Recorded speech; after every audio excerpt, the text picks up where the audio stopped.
All right, today we are kicking off our webinar. We'll be letting in our attendees. Please stand by and we'll go ahead and get started in the next 1 or 2 minutes. Okay, I'm seeing suddenly a black. Oh, this meeting is being recorded. I have to hit OK. Yeah, okay, there we are. We're back. Awesome, awesome. Yeah, we'll just wait for everyone to come in and then we'll do the introductions. I see people, a lot of people who need no introductions here, which I love. Oh, amazing. It sounds like you already know some Okay. people, Julie. Yeah. I told them, you know what I told my students? I said, I'm okay if I see a lot of Bruins, but I also want to see a lot of Matadors. Uh, so, so we look like I got a healthy mix here.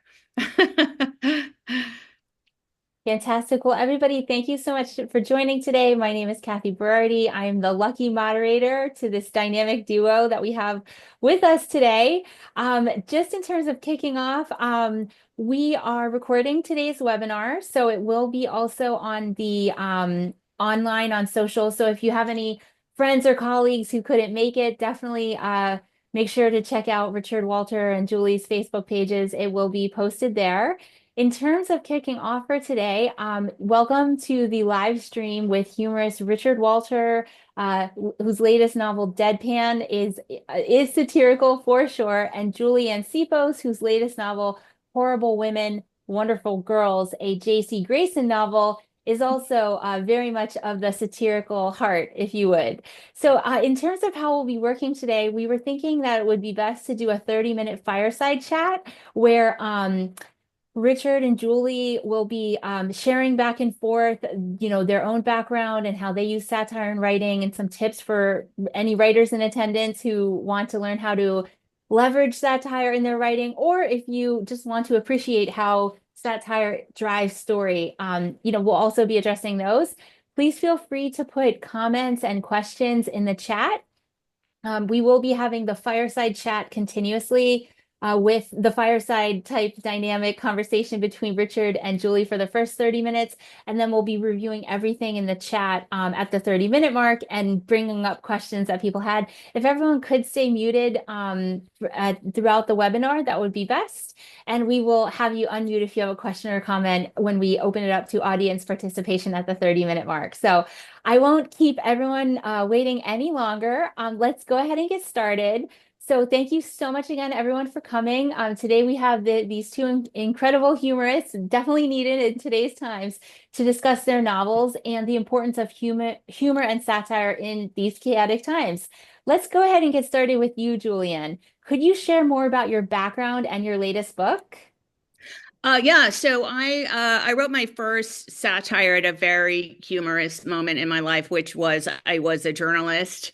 I was covering the Civil War in former Yugoslavia, and I had an idea that I wanted to write a screenplay, and so I was literally under fire, and I wrote my first screenplay, which is called Adios Dubrovnik. And it was something in the vein of Good Morning Vietnam. Okay. So a little wartime comedy. And, it got the attention of this gentleman here. And, he often would tell us in the MFA Screenwriting Program at UCLA that our chances of getting in statistically were better we would have a better chance statistically to get into Harvard Medical School. And so I don't know how I got in, but I did. And, he became a great, great mentor to me. And, it changed my life in every way. And I decided, I had been a successful journalist. I wanted to become a failing screenwriter. So I started at the bottom of the in the middle of my career and built my way up, mostly in family entertainment. I worked for a lot of major family brands. Um, found myself right after the pandemic wanting to take a new challenge. Very tumultuous times. This was the sort of the beginning of when I first got the idea. This sort of the beginning of the first Trump administration, and I was living in the middle of the country, Californian, coming from Hollywood, and I had an idea sort of on the eve of the Me Too movement that as men were being exposed for some of the things that some of the behaviors in the workplace, it didn't sit well with me that I really felt that there were some real failures on the part of a contemporary sisterhood, not necessarily only in ways that we didn't intervene or might have been complicit, but I'm talking about the way women treat each other sometimes when we think men aren't looking. And so where any better place to do that, to set those two worlds apart from each other than inside a doll fictional Wisconsin. And so is what my novel, where this character, where this look at contemporary sisterhood kind of takes off. Amazing. Thank you so much for that background and setting us up. Definitely starting in chaotic times and finding a satirical way forward. Yeah. Richard, let's now talk a little bit about your background. Could you share I know you have quite the deep background, but what is your background regarding satire and this latest book, Deadpan? Well, I think there are just two kinds of writing, good writing and bad writing. It's not satire and other kinds of writing. I think satire to me means comedy. Uh, Technically, I think of satire as a spoof. For example, a Saturday Night Live sketch, they're spoofing, they're satirizing, let's say, a press conference and some political figure or something like that. So I really think about comedy. My background, I came to California, I thought for He's the script 3 writing teacher weeks at UCLA. in 1966. And He's I have decided recently to give it another 57 years. And if it hasn't worked out for me after all of that time, then back to the apple. And by the way, greetings and salutations to Hal Ackerman, one of our professors that I saw peeking through one of our on-screen windows here. Um, it's funny. Why did I stay in California? Well, I on a whim, I decided to enroll at the USC Film School. And it happened to be a very magical time. My classmates would really become the first people to move on from the academic setting to come to own Hollywood, except for George Lucas, who owns Marin County. And I suddenly found myself writing. The years were going by. I was getting work in the freelance screenwriting market. I must have been here about 8 years. I remember in the interim, I got married. And my wife and I were visiting back in New York, where we were from, and we were landing in LA. And we'd been in California for 8 years. And we said, well, that was a great trip, but it's great to get home. And only then did we realize that we actually live here. I had never planned to be a writer. I never planned to be a university professor. I am a graduate school dropout. The only value that, I did all of the work. Man my age, a privileged, advantaged white guy who was my age, might have been dodging the draft at that time, the Vietnam era draft. Um, I wish I'd had the courage to turn in my draft card, and but instead I exploited my privilege or my advantage. The worst part of it is that when I think about all of that, if I could go over and do it all over again, I would go over and do it all again the same way. I guess I'm just not that courageous. And I wish I were more truthful to my principles. But there I was suddenly making a living as a screenwriter uh, and staying really, really quite busy at it. And I was not looking for work. I was never busier than 10, 11 years later when after I come to California, I was working in the screenwriting market.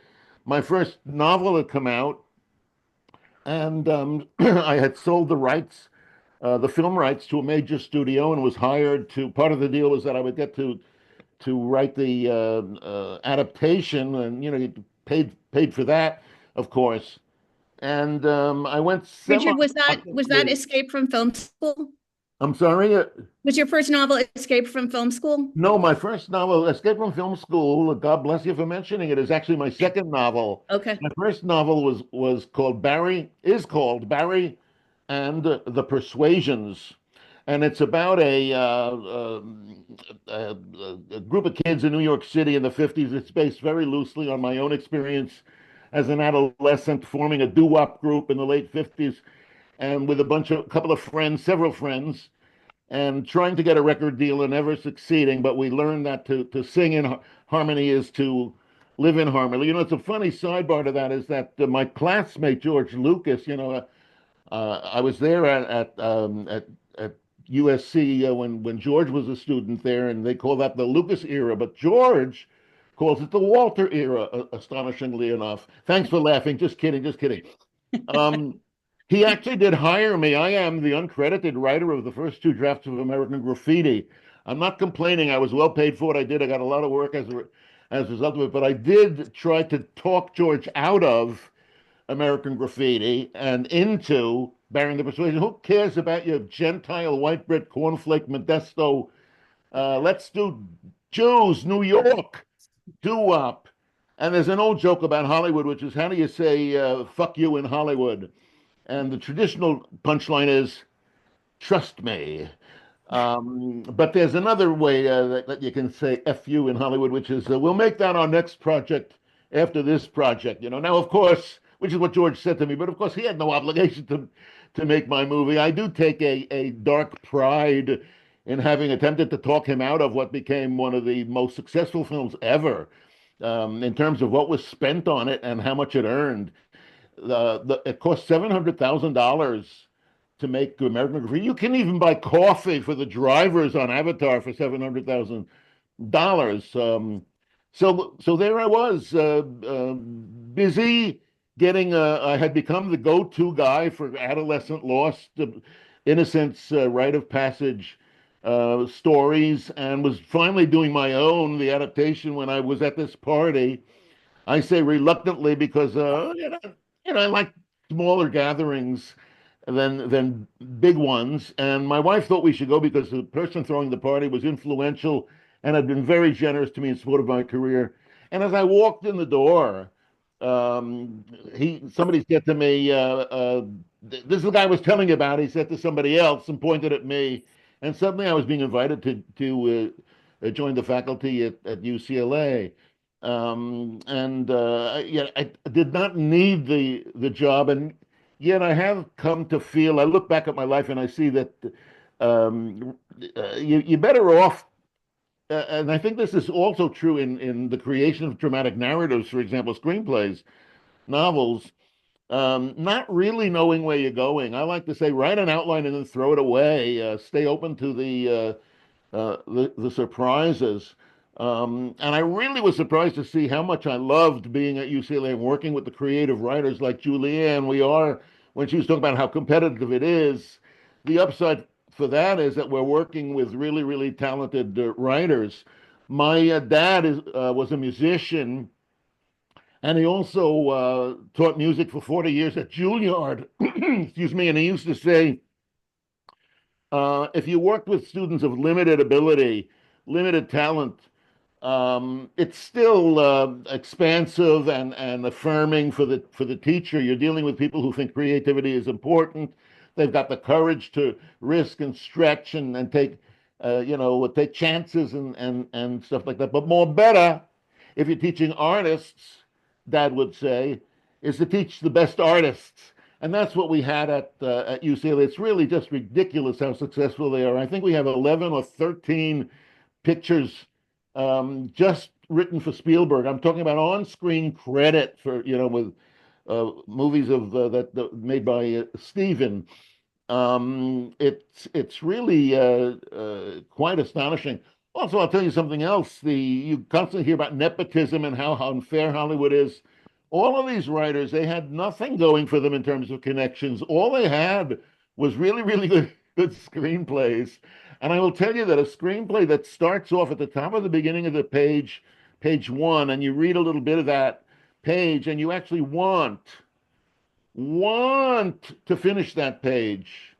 And then you want to turn the page to see what happens after that. Want to turn the page. Not that you have an obligation, but you actually are curious. That's unusual. It's really unusual. Most art is not all that good. It's Oh, oh, Richard, let me actually just ask you a quick question because I know that we want to start the audience Q&A in about 15 minutes. Um, Sure. let's go ahead and kick off, and maybe you could kick this off by talking about Deadpan. So my first question for both of you is how how do you think satire is important during times of uncertainty and chaos in the world? Now, Richard, your book opens during an immensely chaotic time. Do you mind sharing just a little bit about Deadpan and then maybe answering the question why satire is important during chaotic times in the real world? Sure. The it's funny when I sold the book, when I got the contract, God bless him, Bernard Schweitzer, the founder and the director, and also my editor at Heresy Press. He said to me, "Wow, this reads so smoothly. It just unfolds so naturally. It looks like you wrote it." I read it, he said, in a single sitting in an afternoon. It looks like you wrote it in a single sitting in an afternoon. Well, I wrote it over 50 years. I started writing about it in the 70s. At the time of the oil crisis in 1973, there was a war in the Middle East. Sound familiar? And there were gas lines, and there was an outbreak for the first time in my experience, of anti-Semitic sentiment. People were blaming the Jews, and I had grown up. I was about 15 or 16 years old before I realized there's anybody on the planet who's not a Jew, and I didn't run into anti-Semitism until I came actually to California. Not that this is the only place where it exists. And at the same time, I had been thinking about Kafka's story, Metamorphosis, the Metamorphosis, in which a man wakes up one morning as an insect. And I thought, gee, what else could you wake up as? How about a hippopotamus? Nah. What about a fern? No, that's not too good. Well, what about a popular comedian, the world's most famous, best known stand-up comedian? That sounded like fun. And so many comedians are Jews. I decided to make him a Jew, and that made me decide to make the person who becomes the comedian something of an anti-Semite.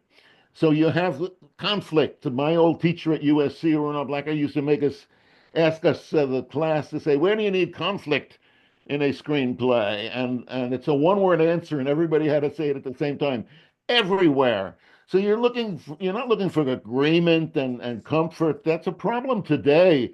On campuses, I always thought it was my job as a teacher to make people uncomfortable, provoke them, disturb them, upset them. And as a writer of film, you want to make people comfortable. They'll fall asleep on you. You want to upset them. You want to break their hearts. You want to frighten them.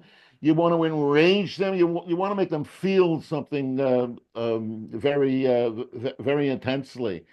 And I am. People tell me I'm a funny guy. I can't help but write funny. I don't like decide. I don't decide. Gee, I'll write funny. Um, it is, speaking of funny, it's funny that sometimes writers will say to me they're new writers and they're just getting started, and so they'll say, I'm just getting started with this. I'm going to do a comedy. That's like taking on mountain climbing, and because you knew it, you're going to start with Everest. There's nothing harder than comedy. I think the two hardest things in all of entertainment are singing and comedy. Either you're pitchy, you have the ear, or you don't. There's nothing so embarrassing as a straight actor. I remember, and when I say straight actor, I mean a non-musical performer, taking a musical turn and really not being able to handle it.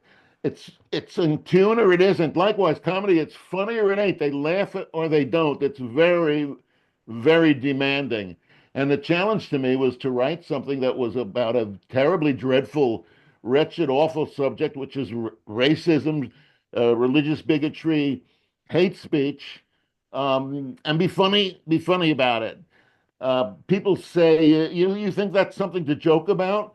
Race hatred and so on. Well, and Nazis and so on. Well, was Charlie Chaplin wrong to make his movie The Great Dictator? Mel Brooks, the producers. Comedy is one of the most powerful tools for righteousness and decency, and and respect and all of the good things that we love. But I'll say this. I don't want to hog the conversation, but I'll simply say this. My favorite expression about Hollywood is from Dorothy Parker. She says, Hollywood is the one place on earth where you could die of encouragement. I had so much encouragement over the years for Deadpan. What I didn't have was a sale, an offer of a contract. And the best thing that ever happened to my writing was the pandemic, because I suddenly really was locked into my place. If you have to shelter in place, let it be my place. Have a really nice writing room. And at the same time, somebody had called me who had read Deadpan in its earlier version a half century earlier to ask whatever happened to it. And I thought to myself, if somebody's still asking about it after all of that time, I got to take another look. And suddenly there it was. I have now lost the sound. Whatever Oh, happened? yes. No, Oh, Kathy. there you are. Oh, There you yeah. are. Yeah. So thank you so much. So Julie, why don't you take that question? Why is satire important in chaotic times, especially for your book? Yeah. Yeah, well, just jumping on what Richard's saying, and I also, Richard, read your book pretty much in one sitting. Thank And you. look, and we have a disagreement. We've talked about this. I do believe it's a satiric. It's certainly laugh out loud funny, but it is satire, social satire, in my mind, in part because similar to my book, which I wanted it to be a satiric take again on female clothing. Um, and look, what satire does historically is hold up a light, shines a light on things that sometimes we don't want to see, and puts it in the prism of being humor, so that we can laugh at ourselves if we're willing to. And I can tell you, and I think there's a lot of women on this call. We're from different generations, and if the thing that we have in common is that we've ever had a job. Okay, that's it. That's the only thing that we've had in common, so that we have been females in the working place. Every single one of us knows what I'm talking about, that there is a certain shame sometimes, always, about the ways in which women can treat each other that are not okay. In high school, it's called girl drama. Um, but women sometimes do not outgrow it. And I've seen situations, in all kinds of situations, where like I say, men tend to have different psychological makeup. It's sometimes Yeah, no, it's funny. I have so that view turned upside down, but I didn't mean to interrupt you. I was going to say, I think, well, let me just finish, and then sure, you sure. can tell me, because I think there's a lot of similarities here in the way you presented anti-Semitism as an audacious topic that a lot of people are afraid. As I more pleased than I am by the critical reception to my novel, even pre-publication, and also, of course, by the success. It debuted, as many of you know, it debuted at #1 best yesterday in American humorous fiction. So I'm pleased as punch. Okay, whether it stays there, Congratulations. I don't. Thank you. I don't care if it's another day of success. I don't know what invent or whatever, but that in and of itself, that it had a day where it caught the eye of whoever, is good enough for me. However, I felt an undercurrent from some of what I would call the fuckers, where that it can be triggering to some women by little comments here and there, because we don't talk about it. Women don't talk about this. It's what happens in Fight Club is in Fight Club. Okay. It's extremely unprofessional. It's extremely embarrassing. And so it's rarely given name. So to even have a book that's called Horrible Women, doll company, it's there have been out that this is misogynistic. I'm sorry, I can't read this. It's like, oh, okay, but when you go back question, Kathy, about what is the role of satire in chaotic times. It's a role often called social satire. And if you look at the greats, and I know, Richard, this is quoted, you on your back cover, Twain and Dickens, like, Mark Twain was satirizing the racism of the American South. Dickens was satirizing the horrors in industrial London. And my before I ever wrote any novel was family entertainment, right? So I was working for a major girls brand as the Midwest, and I would give these. I had a great education from these gentlemen who are sitting here in create, as Richard was talking about, how to create, a narrative and by design, right? Desire. I also don't write with outlines. Students, you will get a huge success because you all know that I teach a method called the Wadugi. Wadugi, how acronym here was and what at it. That is who I.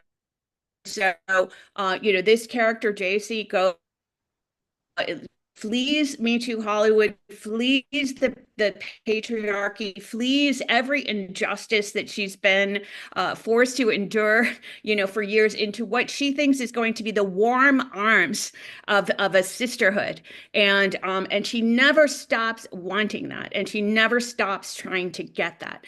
And the humor comes from the fact that this is I keep calling it a dollhouse divided against itself, cannot stand, right? This is a divided America, and this is the time in America that we were all realizing that we were living in two separate countries.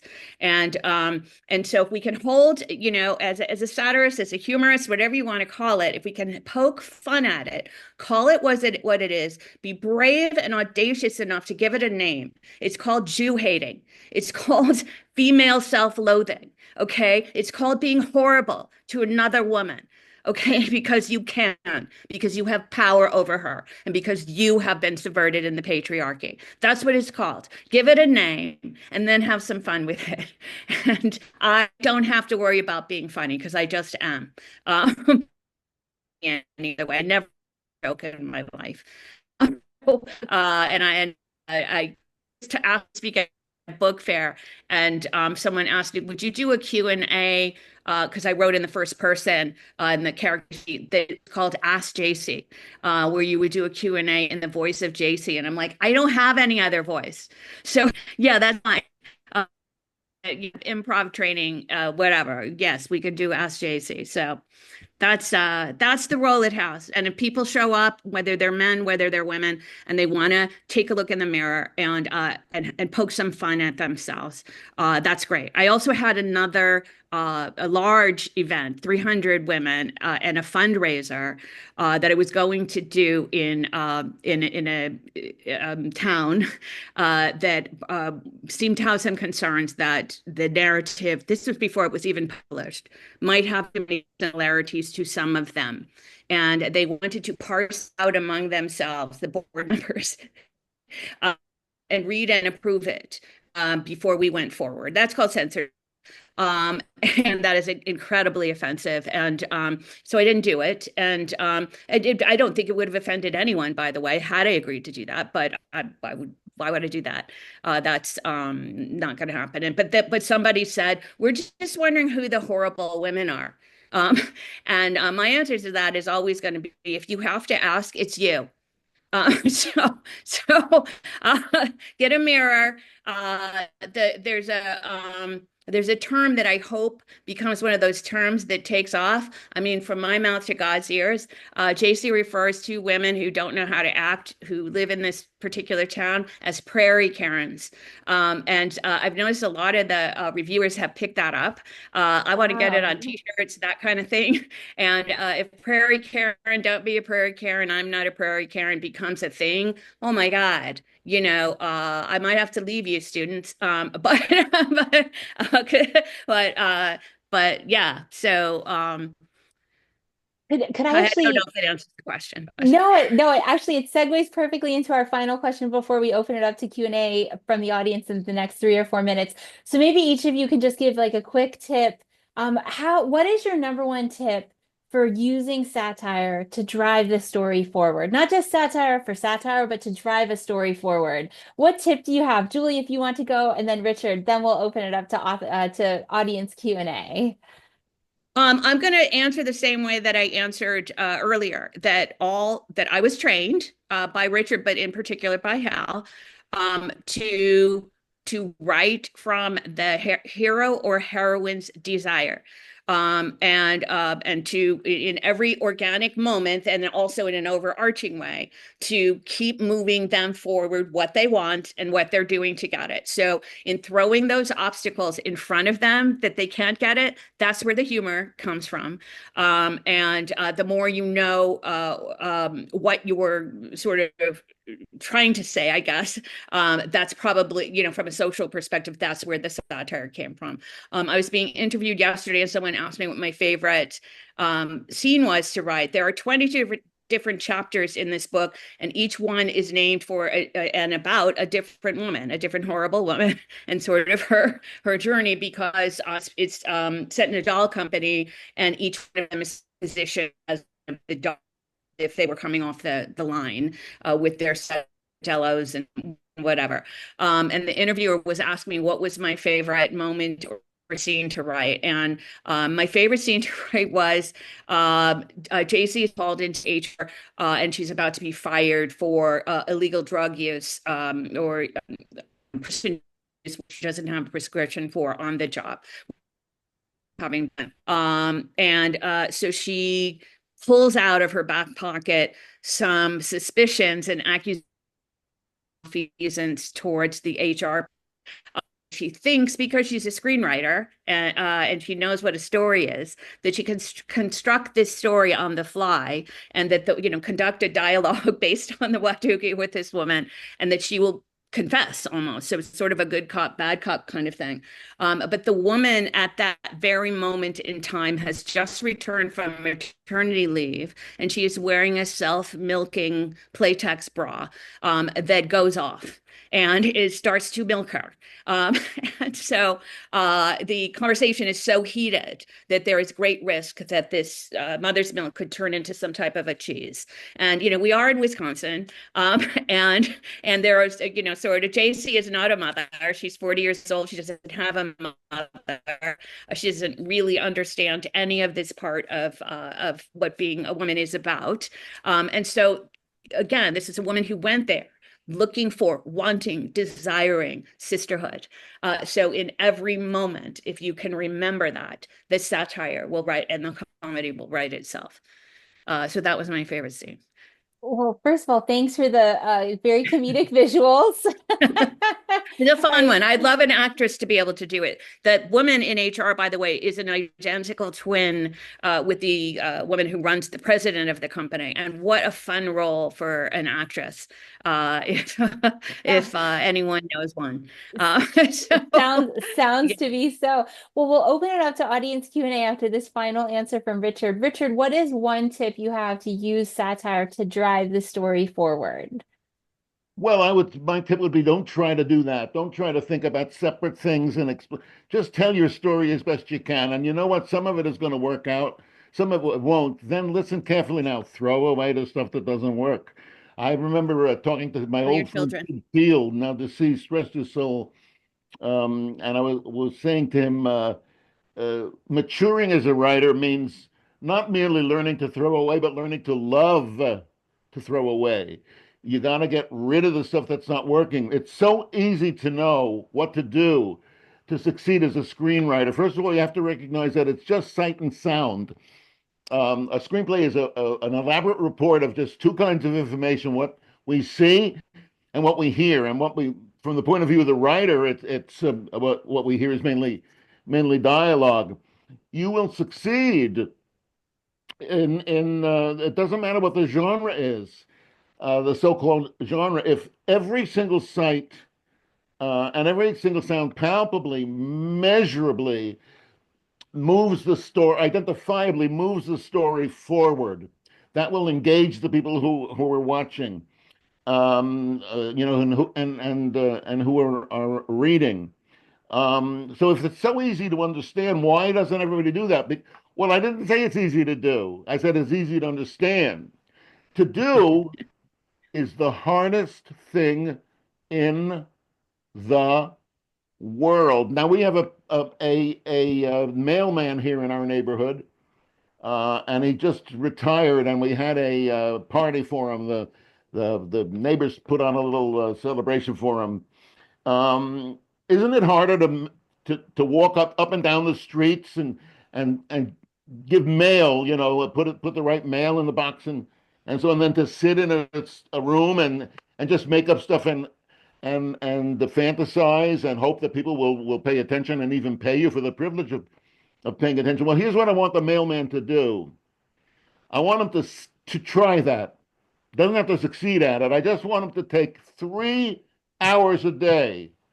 He can take the weekend off and sit in a room and try to think up stuff that's interesting and write it down in such a way that people will pay, if it's a movie, a couple of hours attention to it, or if it's even a short novel like Deadpan. I'm a slow reader. It would take me at least 10, 15, 20 hours or more to read that. We're expecting, we want that mailman to create something that sustains that interest and that people will not only pay attention to, but will pay money for the privilege of paying attention to.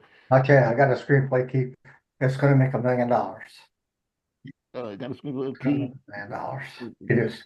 Oh, yeah. Well, $1 million. yeah, we'll be I think we just are wrapping up this last tip and then we'll open up to Q&A. Thank you. Yeah, no, I wanted to say one quick thing about men and women. Um, I was a young married guy, a graduate student in the film school at USC, and my friends were simpler people like that, couples. And we would get together 3 or 4 couples every weekend for dinner. And it was the early days of the women's movement. It was really the old sexist era. The women, uh, they set up the dinner, they cooked the dinner, they cleaned it up. The men went into we would go in after dinner, we would go into while the women were cleaning up, we would go into the um, den and smoke cigars and chat. Maybe it wasn't exactly cigars that we were smoking back then, but in any event, I have to tell you, conversations among men bore the piss out of me. Men talk about safe stuff. I was at UCLA for 41 years. I never went to a basketball game. I just don't care about sports. I don't fault anybody if they're interested in that. I know some people I love and respect, but it bores the piss out of me. The men get together. Did you see that new guy that they got on Pittsburgh at shortstop? McGillicuddy. He's not this is what passes for conversations among men. We talk about cars. Did you see how the new Mustang with the cam engine and the blah blah blah blah blah blah blah? Sports and cars. I just got so bored that I went in uh, to the kitchen to work with the women cleaning up, not because I was a moral, principled guy, but because I was just so bored with the men and what was being discussed. And I would hear what the women were discussing. They were talking about sensitive things, relationships and feelings and emotions, not playing it safe.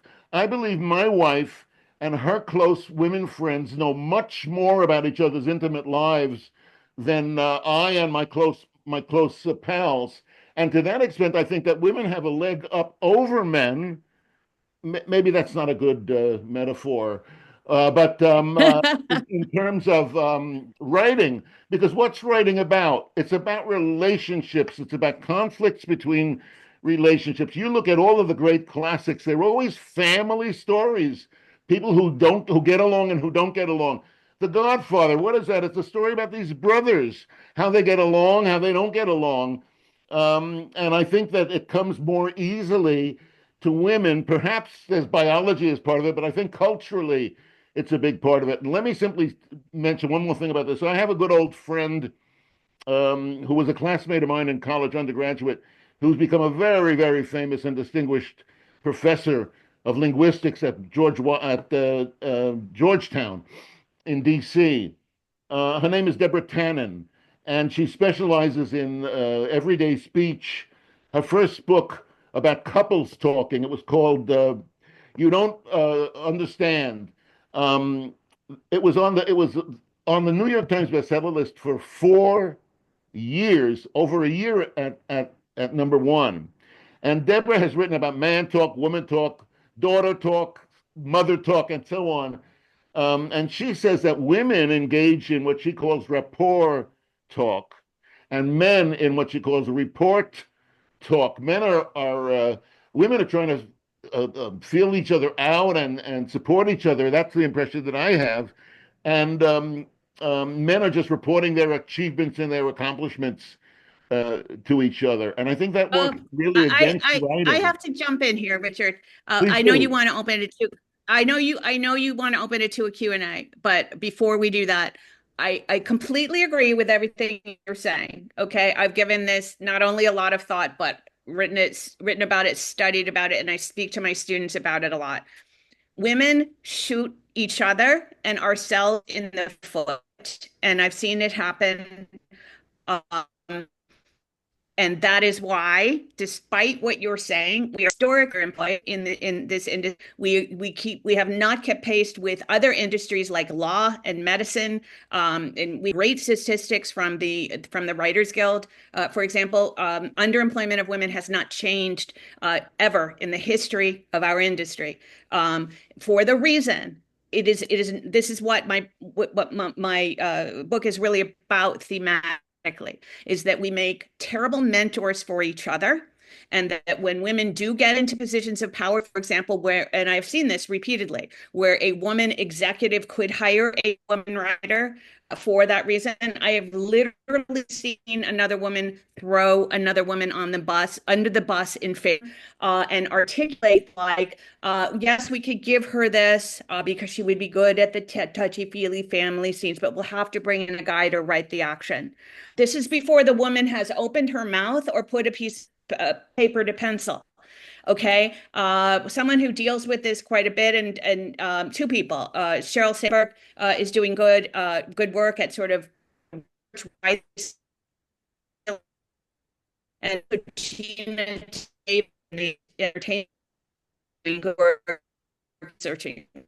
But I always wondered when I was in film school exactly why what you were saying is so, because it should be that way. It should be that way, that women, the kinds of things that I love storytelling, that women should be, not only good at it, but be able to be successful at it in the workplace, to be able to prosper and earn at it, at least nowhere near the rate of men. And we are nowhere near that. And so that is a theme that I am exploring. Who is responsible for that? Is it men? Is it men who are always a sisterhood, as post-contemporary feminists can start taking some responsibility for our mutual um, um, uh, failures here to lift one another up? And how can we shine a light on this and poke some fun at it and have some fun with it, to at least say, let's call it a thing, and then from there we can move on. Well, that's a Maybe. powerful question to actually kick off the Q&A. So thanks for this, the serious and satirical. Very, very interesting. So let's bring Peyton on. Peyton, do you want to unmute and ask your question, or should I read it for you? Sure, I can ask. Go ahead, As Peyton. as Hi, a Peyton. writer, hi. As a writer, what's worked the best in your experience to make your pokes and jabs at prejudice resonate with the audience? And is there ways that you've tested this, or is it just based in realism? And I do just want to add that we have 15 minutes remaining. So for each question, if we could keep the response to about 2 minutes, that would be great. Julie or Richard, who would like to take that question? Do you want to take? I have something quick to say, but go Go ahead, ahead. Richard. Or if you want to go Just first. quickly, I would say it's just about authenticity, because an audience can smell it when you're trying. And so if you're positioning yourself as as writing from a place of personal authenticity and identity. So many little moments in your novel, Richard. So many moments. The very first one I loved was the very first time he has that metamorphosis into becoming the comedian. The first way he knows it is that he's been bald, and he has this big shock of curly hair. But so many moments that feel real and feel authentically rendered, as opposed to something that we're reaching for a laugh. He's never reaching for a laugh. He's just telling you guys next, or the guys next again, writing from his what do you. That's how it felt to me anyway, Richard. I don't Well, know what your I process is. totally agree. I love what you said about trying. It's funny. I heard a coach talk about training athletes, and he was being asked, he was a swim coach, why he didn't work with this particular star. She had a very sloppy stroke, very splashy, very awkward, but she was a great champion, Janet Evans.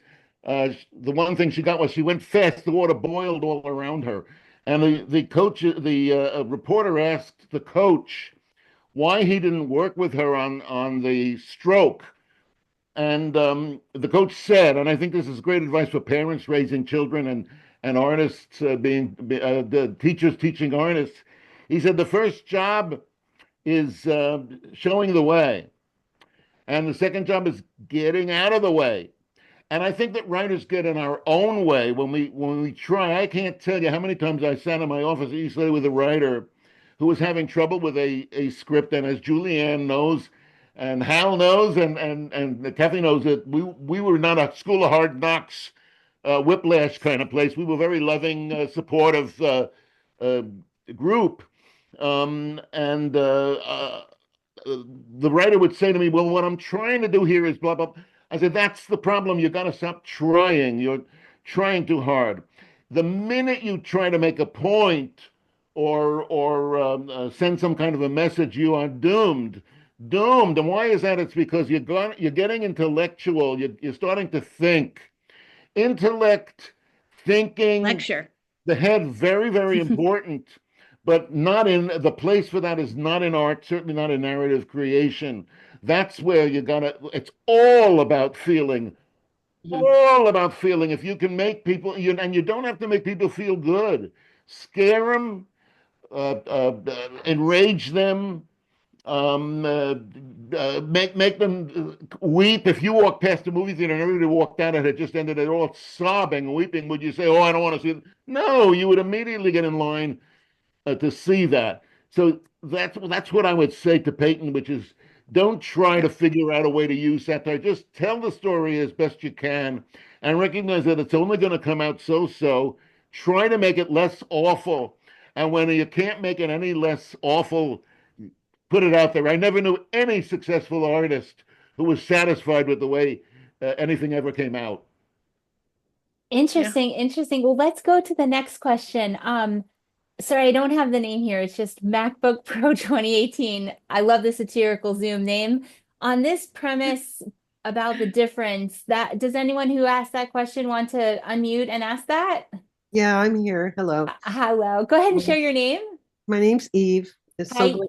Hi, So nice Eve. to see you guys. Please go ahead and share Hi. your Hi, Julie. question.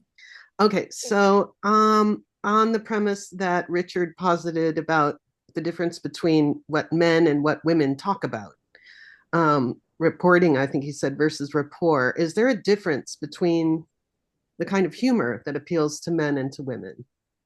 No. Let me answer you this way. No. No more than there is between white people and black people. Humor is I think universal. Yep. And humor is really about what is not what is said, but what is not said. Here's a joke. The doctor says to the patient, "I got bad news and worse news." Patient says, "Well, give me the worst news first. Let's get that out of the way." He says, "Well, it's cancer. It's metastatic. It's inoperable. 6 months is like 3 months longer than you have any chance to live."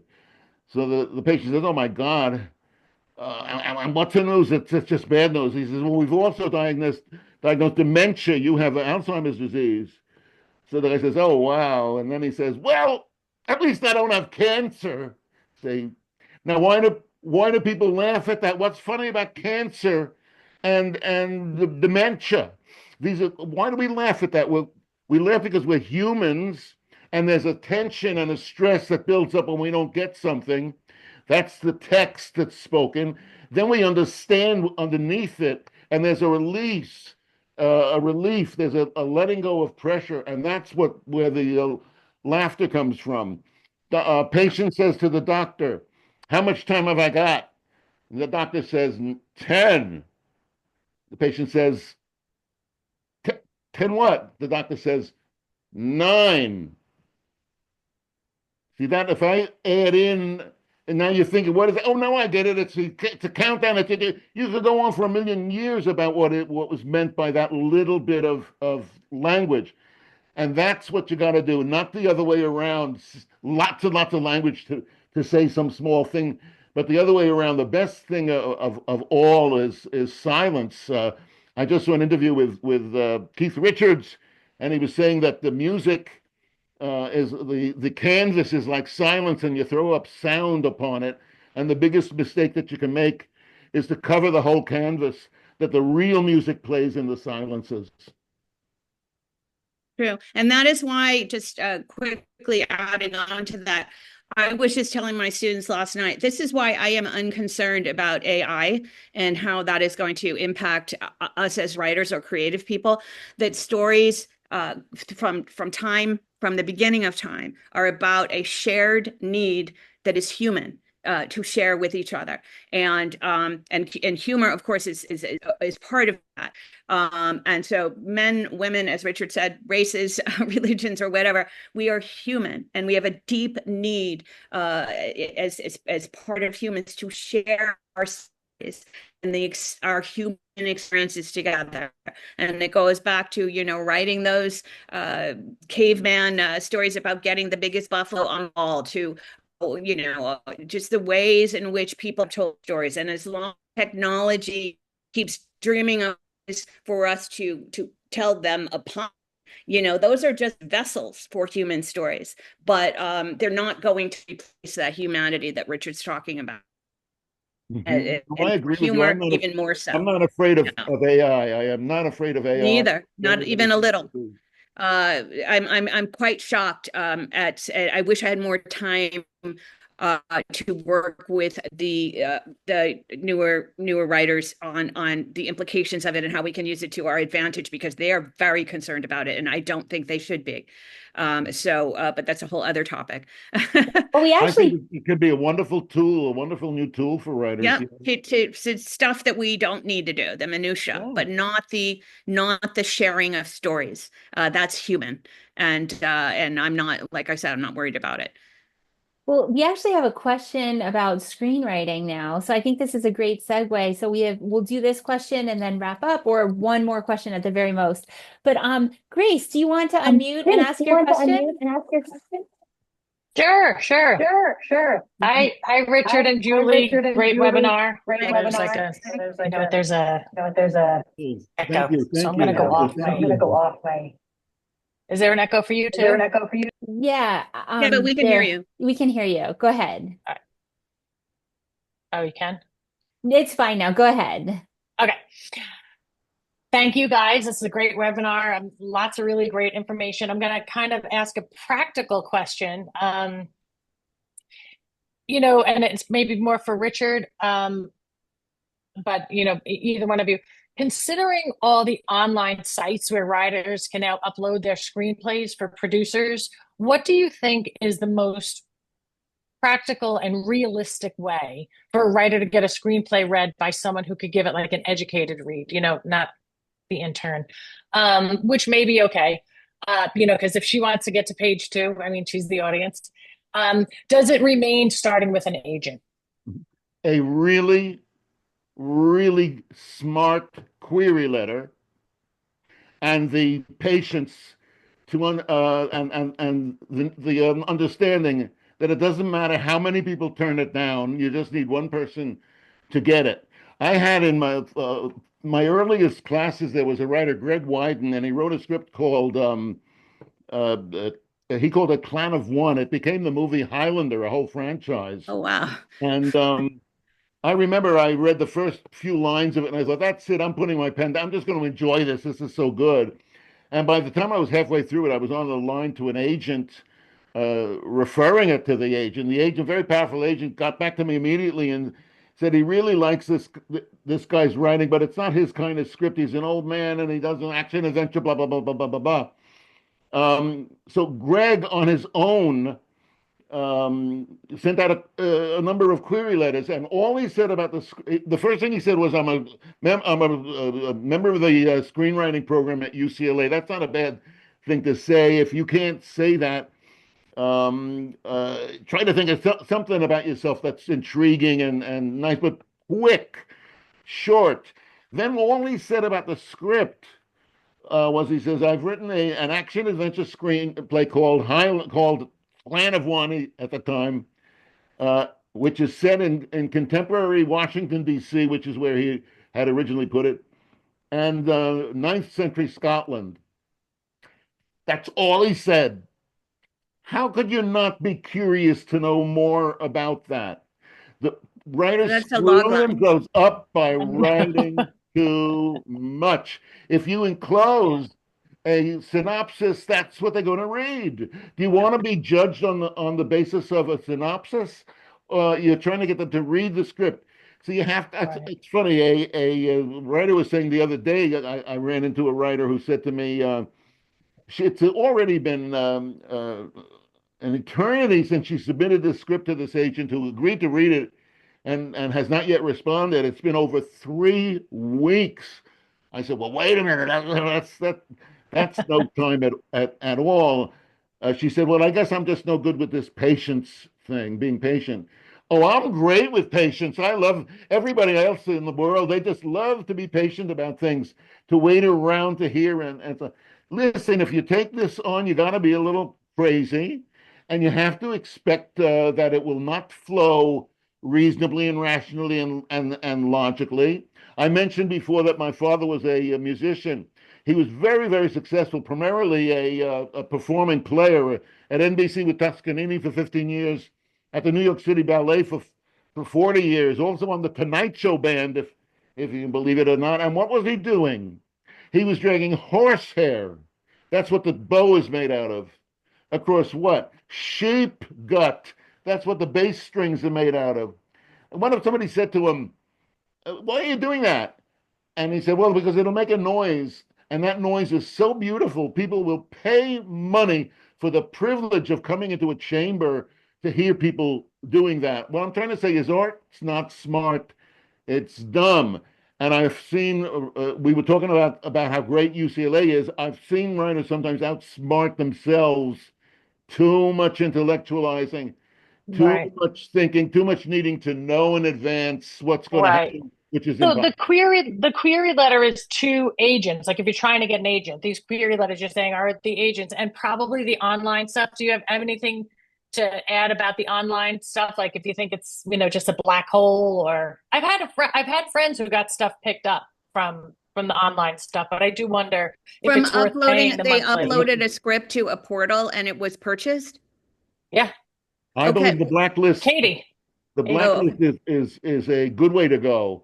But the problem is, of course, the script. Are you really, really sure that script is ready?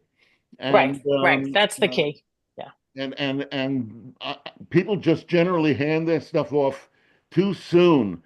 You really need to ask yourself about everything in that script. If you can eliminate something and it doesn't change anything, then you didn't need it. Right. Here's a description of a waterfall in a screenplay. Are you ready? Waterfall. If you go on about the way the water creates this rainbow in the sky and the mist bleeds down the craggy granite rock face, the reader is going to think just one word, and here it is: amateur. I think somebody asked Woody Allen once to help them with an article that they were giving to the New Yorker. He said, "Can you help me with it?" And he said, "Yeah, make it shorter." That would be Richard. That advice. Can I quote Richard back to Richard, because he gave me a piece of And this will I- just be the final comment before we wrap for Okay. today, just to keep everyone on Richard, time. I don't know if you remember saying this to me or Um, else, but it's something that's and you said to me that all, and I've repeated it many times to my students. So you said to me that all you have to do as the writer, it's on the vein of what you're telling Grace right now, is you have to write a great script. That's what you have to do. And said if you write a script and you have done or then you can drive down the freeway and throw it out the window and it will find, what 405, 101, pick a good spot. It will find where it needs to be. And this was 25, we didn't have really portals then. This is 25 years less of technology, of places to kind of wiggle your way in or whatever. And I didn't necessarily want to hear it then, just as he's saying right now that he's had students who have tried to really get in there and manipulate everything. That was me. But 25 years later, I have come to completely agree with that. Don't wait for anything or anyone. Don't try to manipulate anything or anyone. Don't try to write the perfect addendum piece. Write a great script and you're good to go. It will happen. It will go. It'll find where it needs to be. and I would add to that if the script that doesn't sell, that's not the end. It's very often just the beginning. Also, it might sell that way down the line, like Deadpan did. Or The fact is of the matter is, I've seen writers write scripts that didn't sell, but that won them got top representation, that got Right. them adaptation assignments, development deals, and so on. You have to have a broad, wide focus. I think that it sounds reasonable to say this, but it's the opposite of what I believe, and that is that if you're going to succeed at something so competitive as this, you have to really focus and have a light, and not be given over to distractions. Sounds good, but the opposite is the case. It's the distractions that pay off. It's the surprises that are the fun part of it for the writer and for the viewer. the Um, joy is in the journey. Indeed, indeed. Love Thank that. you. Love that. Thank you both. yeah. We'll go ahead and wrap up for today. This will be published by tomorrow morning once it finishes processing online. Feel free to check us out on social media. Julie, what's your socials? Well, at wonderfulgirlsnovel.com or just at Julie Ann Sipos across socials. Fantastic. And then Richard Walter, richardwalter.com. You can find all of his socials and sign up for his updates as well. Thank you so much, everyone, for joining tonight. And I hope you have a satirical evening versus one of chaos. Thank you all for coming. Thank you, everyone. Take care. Bye now. Thank you Richard. all. Thanks, Thank you in Julie. particular Bye. to my student. Thank you all for Thanks, being everyone, here. for Thank you so coming. much. Have a great day. Thank you.